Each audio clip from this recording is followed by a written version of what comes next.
আরে sir happy birthday sir. এটা কি করছিস, পাগল নাকি? তোর জামাটা দেখেছিস তুই আগে?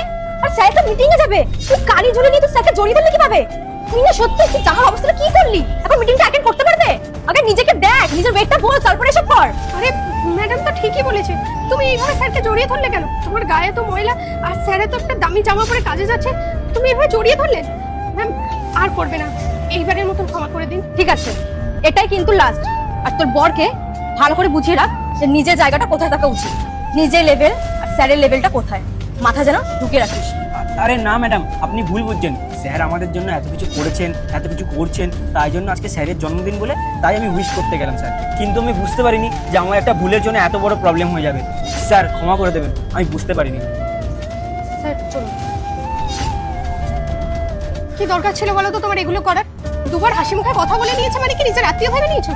ওরা বড় লোক মানুষ, ওদের কখন মাথায় কি চলে কেউ বুঝতে পারে না। তুমি কেন জড়িয়ে ধরতে গেলে? তোমার জন্য যদি এখন কাজগুলো চলে যায় আমরা রাস্তায় গিয়ে বসবো তো। কুসুম, আমি ইচ্ছা করে কিছুই করিনি, আমি তো শুধু উইশ করতে গেছিলাম। কে জানে এরকম গন্ডগোল পেকে যাবে। ঠিক আছে, বিকেলবেলা স্যার আসলে আমি ক্ষমা চেয়ে নেবো, যাতে আমাদের চাকরিটা না যায়। হ্যাঁ স্যার বিকেলবেলা আসলে তুমি ক্ষমা চেয়ে নিও, না হলে যে কি হবে সত্যি আমার তো ভয়, হাত পা ঠান্ডা হয়ে যাচ্ছে। স্যার আসলেই তুমি পা ধরে ক্ষমা চাইবে। ঠিক আছে, তুমি যাও, কাজটা করো। হুম।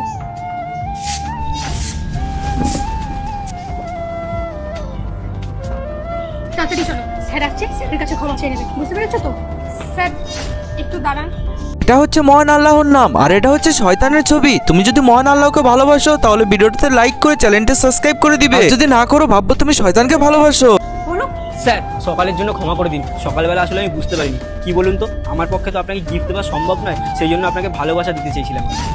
আরে তুমি ক্ষমা চেও না, দোষটা আমারই। আসলে তখন আমার একটু দেরি হয়ে যাচ্ছে। আজকে বোর্ড মেম্বারসদের মিটিং খুব ইম্পর্টেন্ট, আর শ্রুতি আমার ভালোই চায়। ও আমার সেক্রেটারি, আমার নিজের বোনের মতো, একদম কখনো আমার উপর আজ আসতে দেয় না। সেই জন্য সবসময় আমাকে প্রোটেক্ট করতে চায়। তুমি কিছু মনে করো না। শ্রুতি দাও এটা।